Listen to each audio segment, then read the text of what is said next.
कधी चुकून एखाद्या व्यक्तीचा मेसेज येत नाही आणि आपण सगळं जग फिरून येतो ओव्हर थिंकिंगमुळे.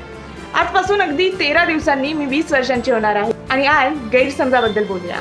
मी आधी खूप पटकन निष्कर्ष काढायचे. रिप्लाय नाही आला म्हणजे रागावले असतील, चेहरा सिरियस आहे म्हणजे काहीतरी चुकलं असेल बाबा माझं, स्टोरी पाहिली पण उत्तर दिलं नाही म्हणजे इग्नोर करताय कदाचित मला.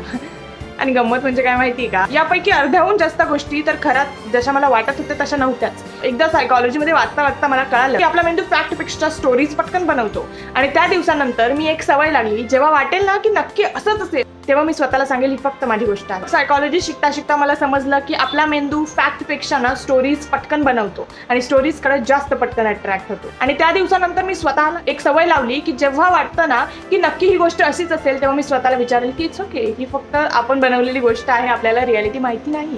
किती रिलेशनशिप, किती मिसअंडरस्टँडिंग फक्त या वाक्याने वाटले आहेत की याचा मला अंदाज नाही. That's it for today's video. अजून 12 दिवस बाकी आहे आणि उद्या डायरीचं पुढचं पान उघडू.